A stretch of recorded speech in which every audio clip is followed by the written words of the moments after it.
Hey guys, today I got a great lesson for you on Topspin from Simon from Top Tennis Train. I'm really excited to announce that they're going to be back for TennisCon 4. If you don't know who Alex and Simon are from Top Tennis Train, they are amazing. They're incredible instructors, incredible players. They make great videos. And I just found this awesome video that they made on Topspin. It's 20 minutes. It's very thorough. If you're having trouble getting more topspin on your forehand, your one-hander, or your two-hander backhand, you want to make sure to watch this video. And we're excited to have them back for TennisCon 4. TennisCon is an event where we get the best instructors on the planet, and their job is to make you better at tennis. Simple as that. So it's going to be happening in October. And so on my channel, we're going to be featuring all of our TennisCon All-Stars, or at least as many as we can. So if you like this kind of content, make sure to like this video and subscribe so you don't miss any future videos. Okay, take it away, Simon.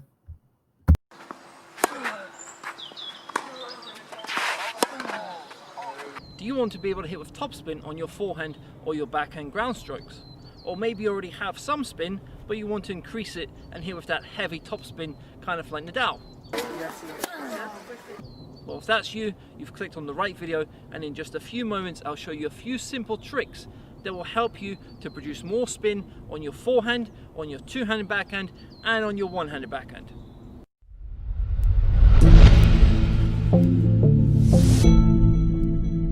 Now firstly, why do we want to produce topspin when we're playing tennis?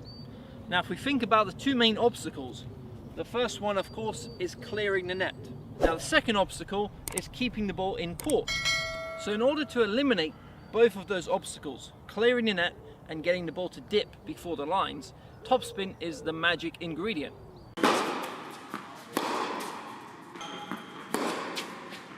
Now before we get any deeper into the video, if you're serious about improving your game, then make sure you have subscribed to the channel and you turn on the notification bell. Now we can lift that ball. I can lift this ball by opening my strings or by pushing the bottom of the ball, so bunting the ball, and that will help me to lift the ball over the net. But once I increase the power, once I increase the racket head speed, that ball sails long, and if I go even faster, I end up hitting the back fence. So if we think about a player like Nadal, who plays with a lot of margin, he's lifting the ball quite high over the net.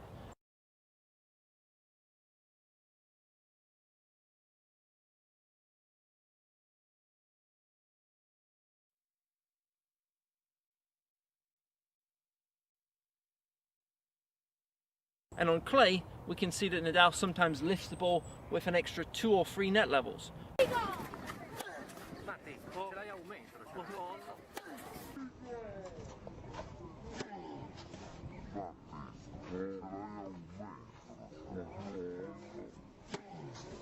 Now this is eliminating the net, so he wants to take the net out of play, and by lifting the ball that high over the net, it makes it certain that the net is no longer an obstacle. So the key ingredient in lifting that ball and then making it dip is that topspin. So there I've hit with a good 2 net levels, so the net level plus another one, and you can see the ball dipping before the lines. So I'm eliminating the lines along with the net, and this is only possible if we produce that topspin. So once again, flat, I'm clearing the net, but the ball sails long. Spin, I'm clearing the net, but the ball dips in. So the first and main reason we want to produce that topspin is to make us more consistent players. We can clear the net with a good margin, and we can get the ball to dip in. So we'll increase our consistency right away. But there are two main other reasons that we really want to produce that topspin, especially as we progress. Now the more spin I hit with, the more power I can hit with and still keep that ball in the court. If I go for a powerful forehand but it's very flat, I may get some in, but I'll miss a lot as well, especially under the pressure of a match. But by increasing my topspin now, keeping that same racket head speed, keeping that same power, I can start to be much more consistent with a very fast racket.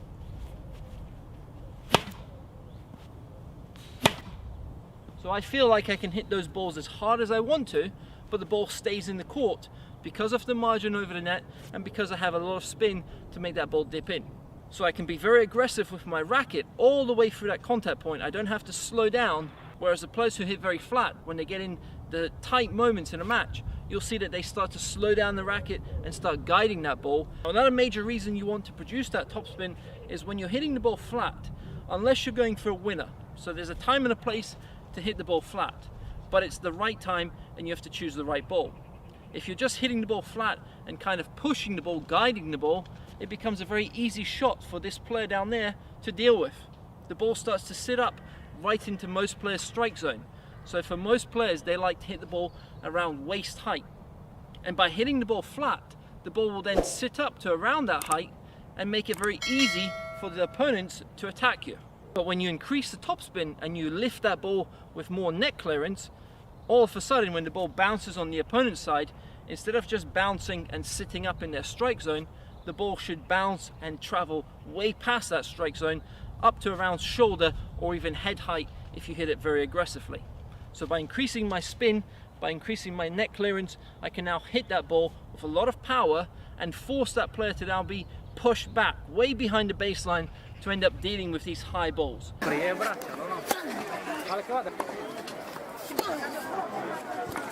This is exactly the same method that Nadal uses against most of his opponents when he's playing on clay and on hard courts. He's pushing the player back with that heavy spin. He's forcing them further and further behind the baseline. He can then start to dictate play, because remember, the more spin you have, the faster the ball kicks off the court. The spin will bounce, especially on those clay courts or on those hard courts. The ball will bounce and kick up aggressively. So the more power we have along with that spin, the faster that ball will kick off and the more aggressive it will kick off, and it will really force that player to travel back to deal with those high balls. So now that we know the importance of producing topspin, how exactly is it created? Now the first and the main method to actually producing that spin is to have a low to high swing path during your strike zone.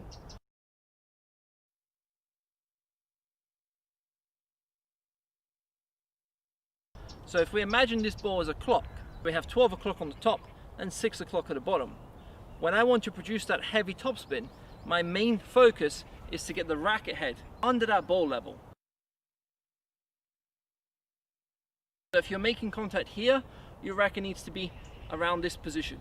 If you're making contact here, your racket is below that ball. If you're making contact very low, you're still below that height of the contact point. So you're always having the racket head below the point of contact. This will ensure that when you're hitting the ball, you can really focus on brushing up the back of the ball, going from 6 o'clock to 12 o'clock.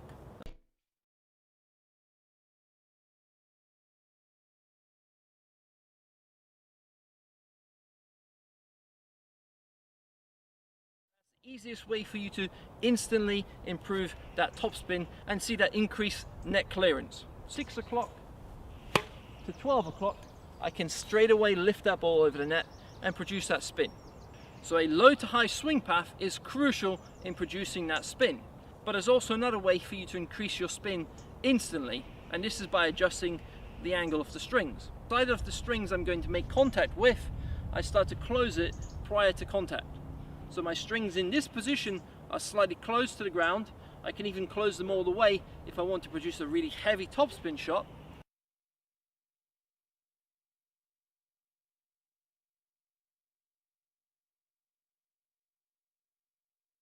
And from this position now, if I simply hit the ball and roll the racket on top of the strings, I'll produce that spin, but look at what happens. So I'm producing topspin, I'm producing a lot of spin, but the ball ends up going into the ground because of my racket path and because I'm hitting the top of the ball. So it doesn't work unless you change something, and the change happens with that low to high swing. So if I close my strings, but I also have that low to high swing, now instead of hitting through the court this way, I'm hitting from low to high with that slightly closed angle. And the more spin you want, the more you can close your strings in that back position or that racket drop position. And this is what we see Federer doing, Nadal doing. When they want more spin, you'll see them in the power position, and then they'll drop the racket and the strings will be facing the court.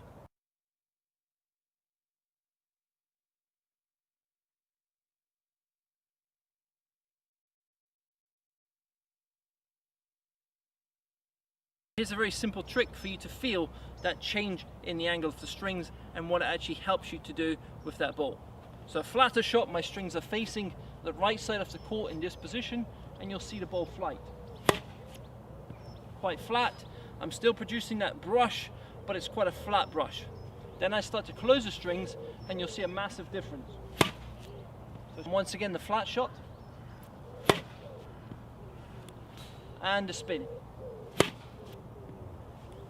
So by changing the angle of my strings prior to contact and during that contact zone, I can produce that heavier topspin shot if I'm going from low to high. So on the one-handed backhand, this low to high swing path is exactly the same. You want to feel that you're getting under the ball level, under that contact point with your racket head, and then as you're making contact, you're brushing the back of the ball once again from 6 o'clock to 12 o'clock.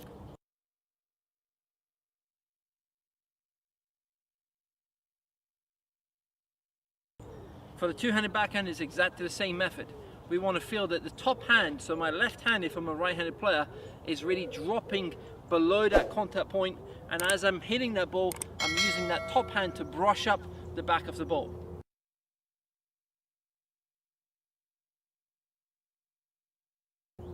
Now along with that, you could also manipulate the strings, and this is something that Nadal does. So when he's reaching that back position and he starts the racket drop, we'll often see Nadal's strings, the side that he's going to make contact with, facing the ground.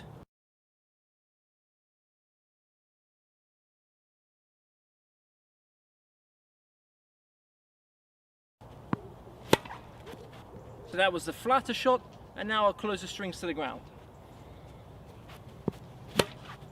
Straight away you can see the difference in the spin levels, you can hear the difference in that sound as I'm making contact. So that's a simple way for you to increase your spin on your two-handed backhand. With the one-hander, it's exactly the same thing. And if I close the strings, I can produce that heavier spin right away. Now another simple trick to help you produce more spin on your forehand or on your backhand is to use a circular loop. So when you're preparing, when you're taking the racket back, if I use a one line swing, so if I just go back and forward, I'm creating that linear swing, and it'll be very good for hitting flat, but it won't be so good for hitting that topspin. But if I use a circular loop, so I go up, down, and then back up, so you can see it's like a circle. So if I can time my strike zone, my contact point, when I'm going on that lift phase, so I've gone up, I've gone down, and if I can make contact around here, what's happening is my racket's traveling from low to high. So naturally, I've created that momentum to actually produce good racket head speed during that low to high swing.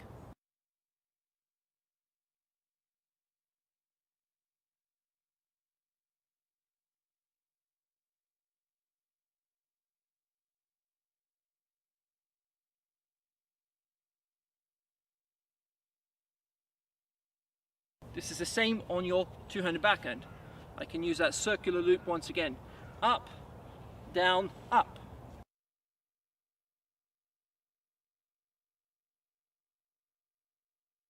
And with the one-hander, exactly the same. Up, down, up.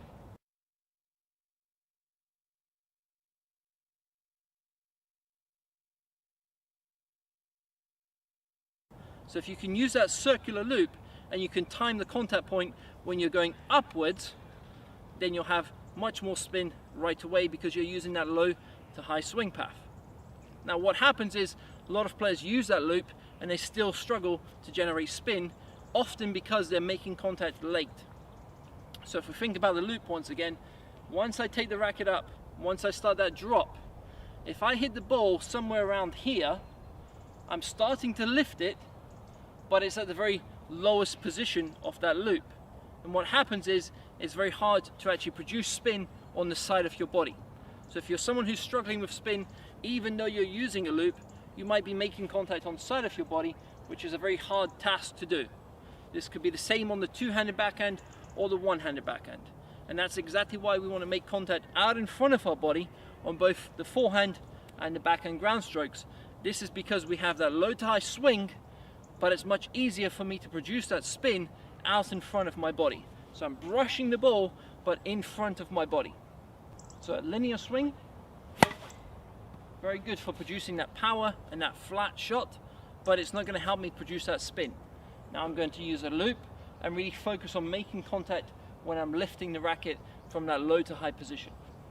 So the ball goes up, loop, and I brush. Now another trick to get more topspin during that strike zone is to use the windshield wiper motion. So the windshield wiper motion, when I'm making contact, my racket can be slightly on edge like this, especially if I've dropped it quite low.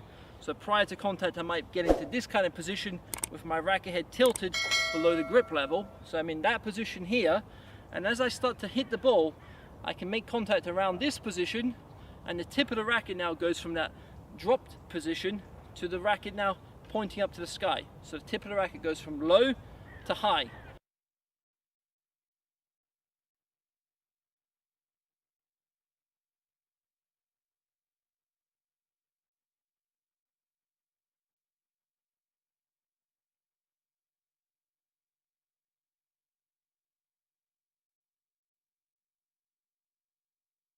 And all I'm doing is turning the forearm. So without the racket, it will go from this supinated position at a point of contact. So now I'm in supination, and then as I make contact, it starts to pronate over. So exactly the same method that we use on the serve: supination, pronation, supination, pronation. The pronation is happening with the forearm, and it isn't happening so much with the wrist, although the wrist is involved, because the wrist will be in that locked back position on the forehand side into that neutral position as you get that windshield wiper motion. So this action can help me produce much more spin, because you can see it's traveling from low to high just with the forearm pronating during that strike zone.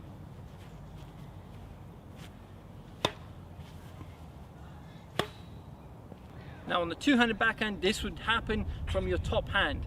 So your left hand would be in that position during the contact point, and then the left hand would be in that position. So the left hand is going from being below the right hand, so left hand below, left hand above, left hand below, left hand above.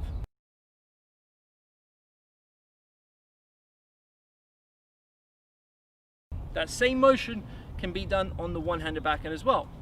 I'm in that position now, I'm making contact, and notice the palm of my hand. It goes from facing the court to now facing the sky.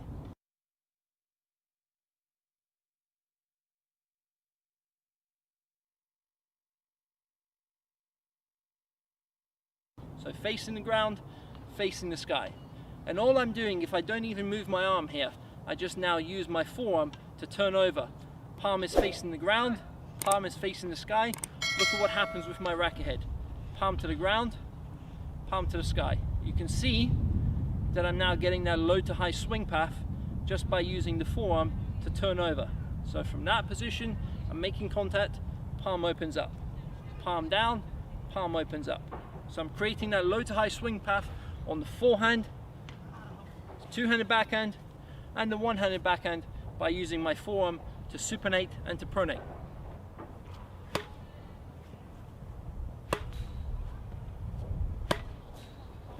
So straight away, if I use that motion, I produce much more spin on my forehand, and all I'm focusing on is supination, pronation. And on the two-handed backhand, the exact same thing, with the top hand leading that swing.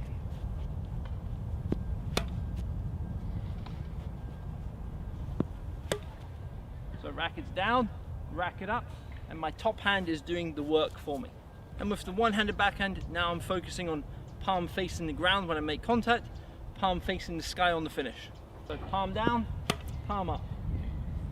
Palm down, palm up. So anything that will help us to increase that low to high swing path will help us to generate more spin. So you can see the circular loop coming down and then coming up, or that low to high swing path in the first place, and then the windshield wiper motion. All three of those things help you to produce that low to high swing path. Now, another thing that will help you to produce that low to high swing path is using the legs, and ground force in particular. So a lot of players, they think I have to stay down when I'm hitting the shot. I have to stay loaded. I have to load up on my forehand, I have to load up on my backhand, but I have to stay low. Now this only happens if the ball is very low and you're trying to stay low with your balance because you're dealing with that very low ball. But on most shots, you'll see the pros, they'll load up and then they'll come up, they'll lift up into that shot, and often they'll jump into that shot.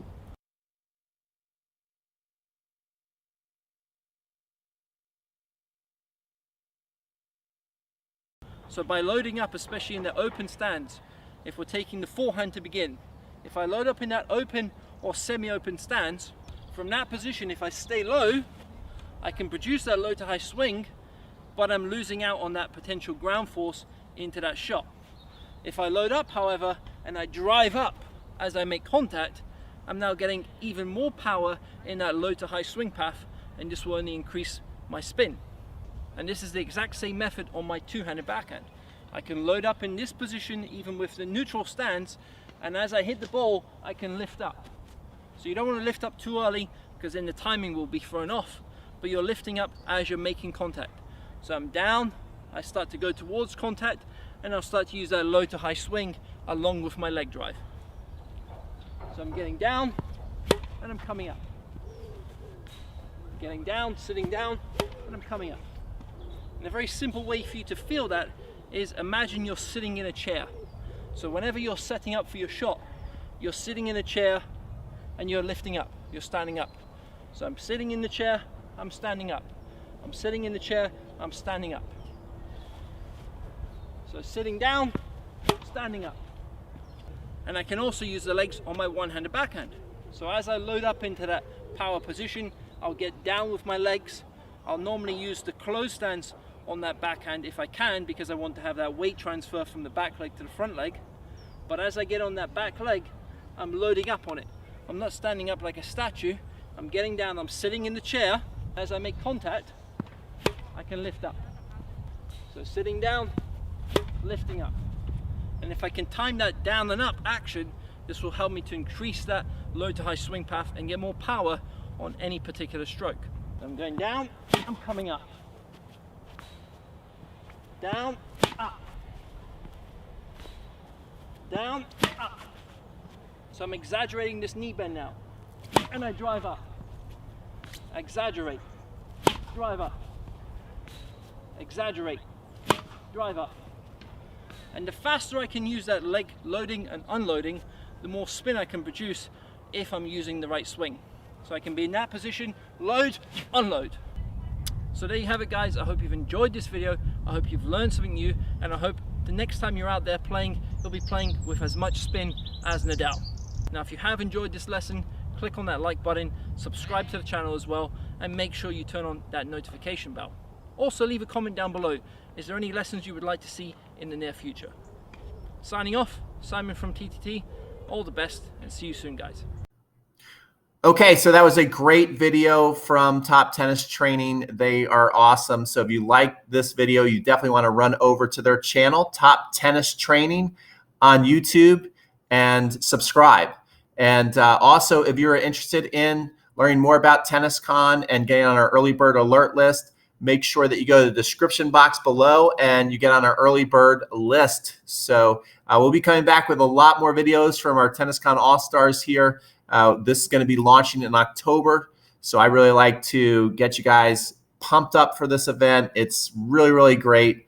And we'll see you on future videos. Take care. This is Pete from Crunch Time Coaching, signing off.